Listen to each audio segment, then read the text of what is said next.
Alrighty. With the season on Eclipse coming to an end, I figured it was a good idea to go ahead and report this for Prosperity. This is going to essentially be an end of season phase tour of the Rat Pack base here on Eclipse.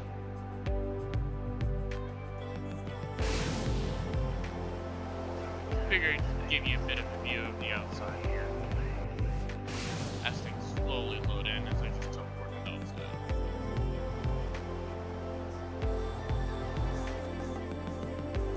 That tower you see over here that just went out of render was made as a out of order. It offers no real defensive advantage. It's just there to be for fun.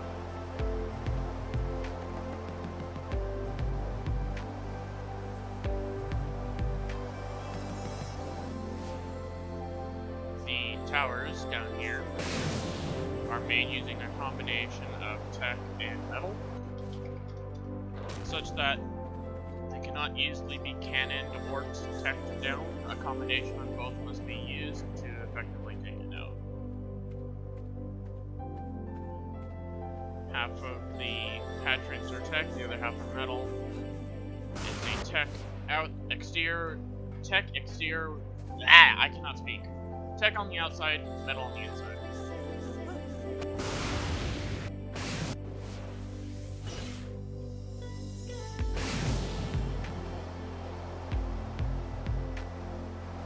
Base is surrounded with exo glass walls, spikes, and bear traps, with a considerable amount of area taken up with foundation span.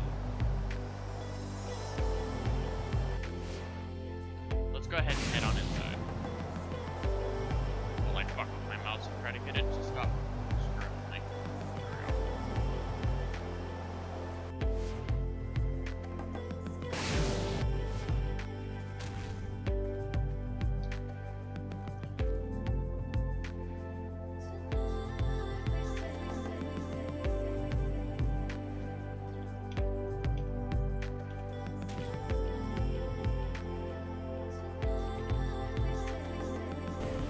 I'll just take you inside the entrance here,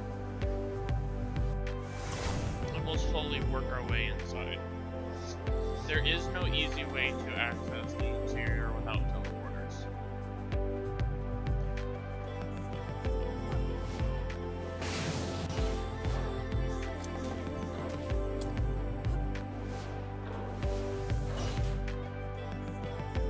Base uses a combination of tech generators and wireless generators, along for a bit of redundancy.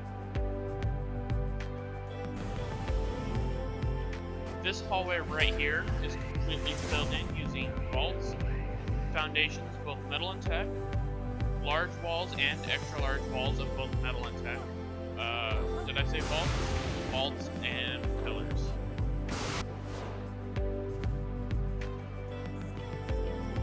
There are a handful of turrets that are capped out. That's just misfortune in placing. The logic behind it is that turrets will end up being destroyed anyways, and that will open them up to being able to fire.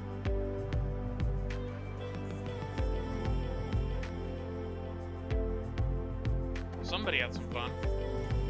Oh, I forgot the billboards. Those are in there too.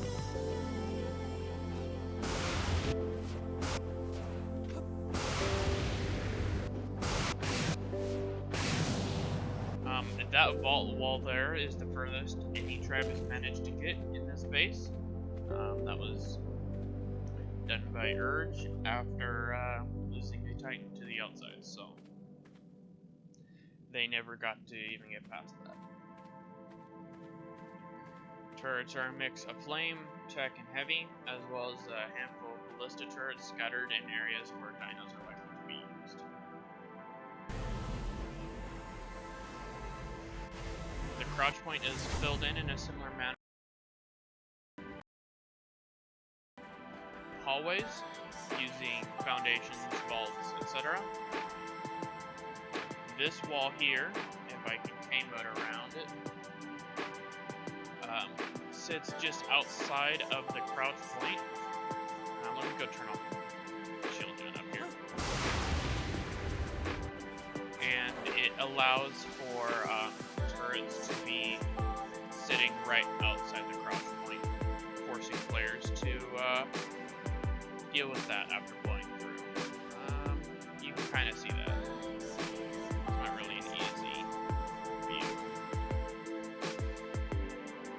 Let me go try from the other side real quick.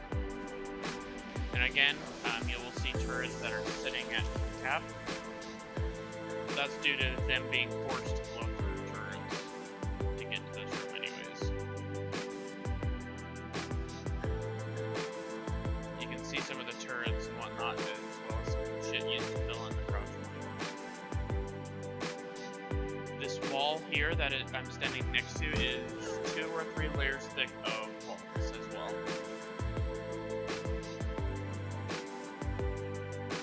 Once they get through that, they'll have to get through this room of turrets, as well as if a player's online at Giga. This is actually a trash Giga that we have here, but it's still effective. Go ahead and continue on through the base. There are always turrets scattered throughout the base.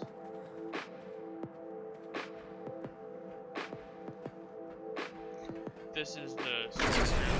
One of our tribe members doesn't really use it for much, but it's there. This was what we call our small breeding room. We use it to collect our neat little dinos that we find, as well as rude rexes. And apparently I let a generator run out of gas over here because those aren't powered. Or they were never powered. Who knows? Who cares? Probably ran out of gas.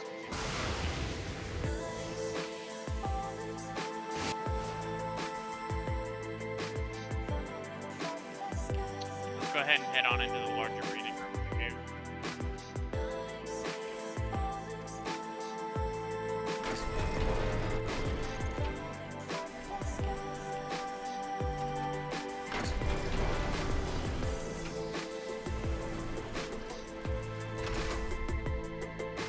This was where we originally bred gigas and wyverns until we expanded into another cave.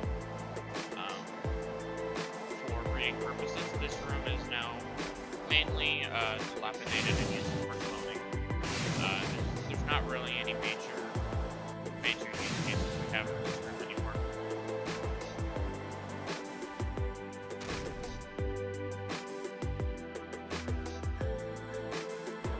Flooring here uses cliff platforms and foundations to fill in because there is water underneath here that does damage. If you are familiar with this cave at all, you know exactly what I'm talking about.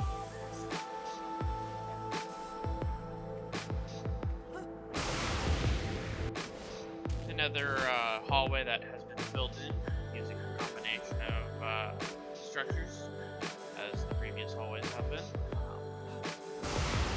This is, like I said, mostly a way to slow people down and make them spend more resources.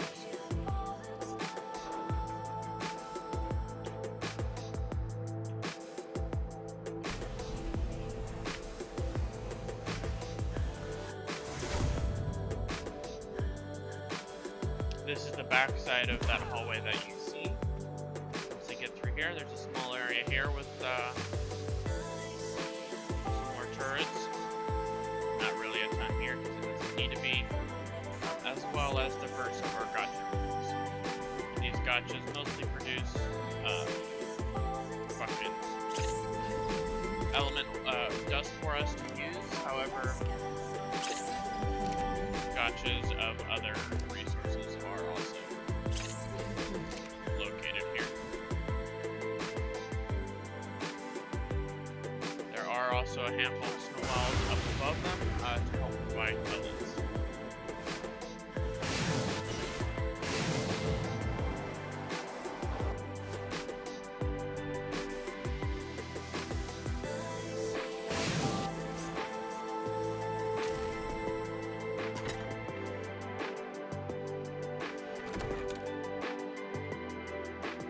That is the last of the filled-in hallways. Let's go to the back side of that.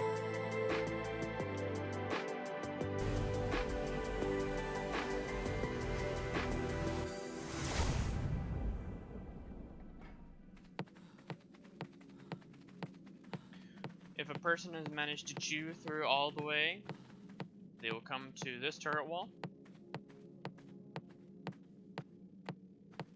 So they'll have turrets shooting at them from multiple angles.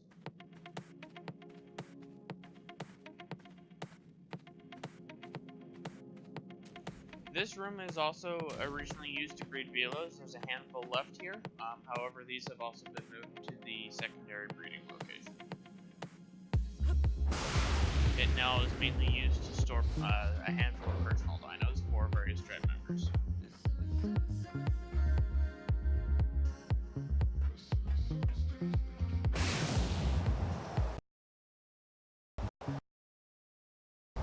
This is another gacha storage area. This was added not too long ago.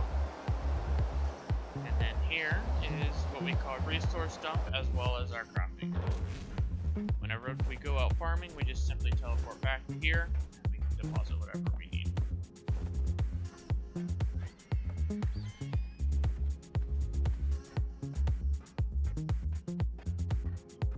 Cryo fridges, and whatnot for various raids. We do start storing some of our own dinos here, as well as various rated dinos. They are not organized really in any way. We honestly don't know 80% of what we have, to be perfectly honest with you.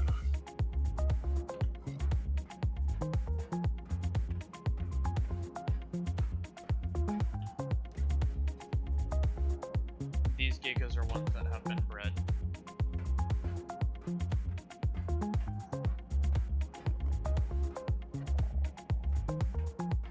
Classic vaults. This is our gacha breakdown room. I'm sure most of you are quite familiar with it, which reminds me I might as well do a quick transfer. Actually, everything's full, never mind.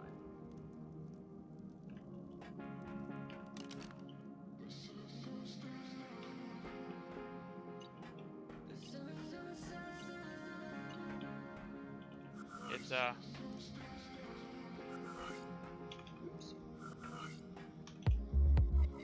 takes a few moments to disperse everything out to the gachas.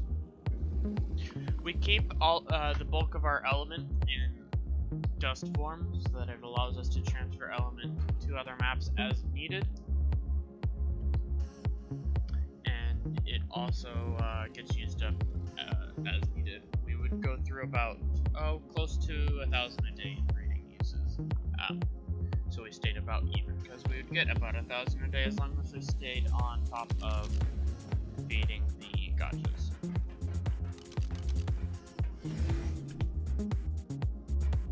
Here's a handful more of our dust gachas.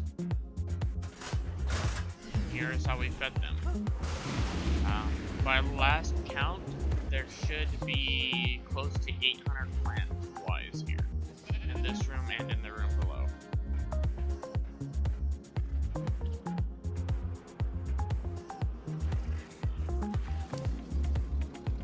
Somehow we managed to keep them all full of shit. So, I don't know how, but we do.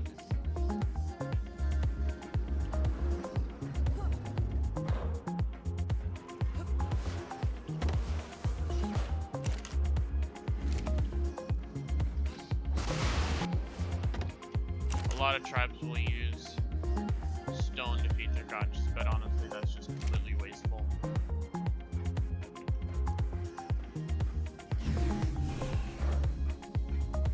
Let's head on in. I cannot speak today, to the back side of the cave. Beyond this point there are no more turrets because we feel that if a person manages to get that far, it's pretty much game over. Two more gachas as well as a barrage of snow owls. Back here we have more gacha storage as well as big breeding and storage.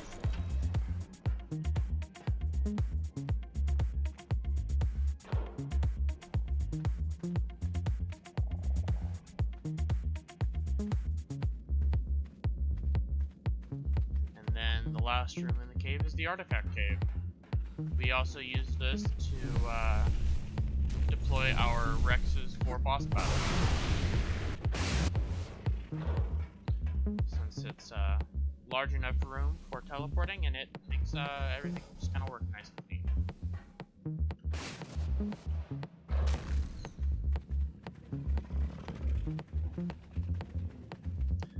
And then a more recent project that has taken place is our secondary breeding location.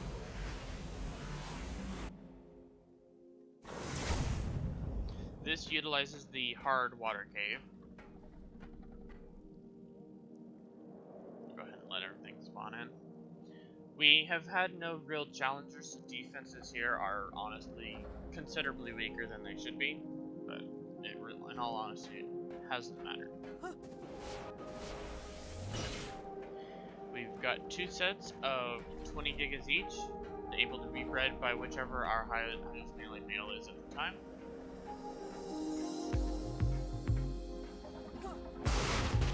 So we do go through quite a few gigas trying to get mutations, and you can see some of the more vibrant color combinations that we have achieved.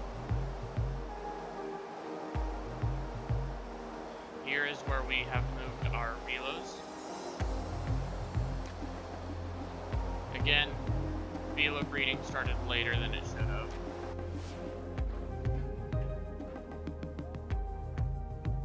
Shows how much I've been paying attention here, right?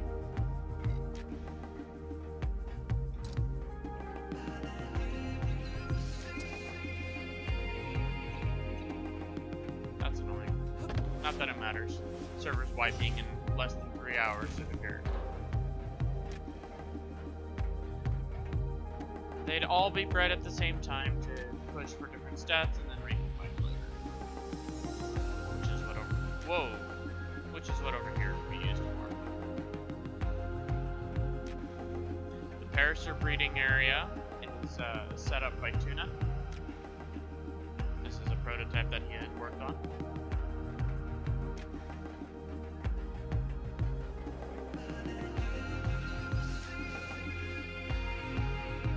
Then the trike breeding area. This was originally set up by Tuna, and I have worked to help enhance it as much as I can.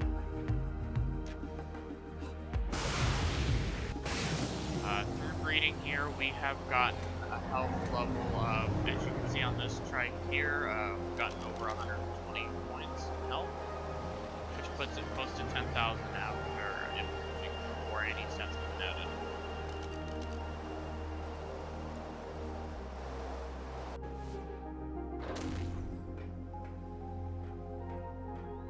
We relied mostly upon the secrecy of this location and being here, as well as the natural defenses of the cave itself to provide the bulk of our defenses.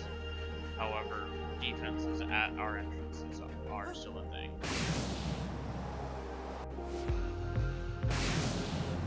We're not completely hopeless here.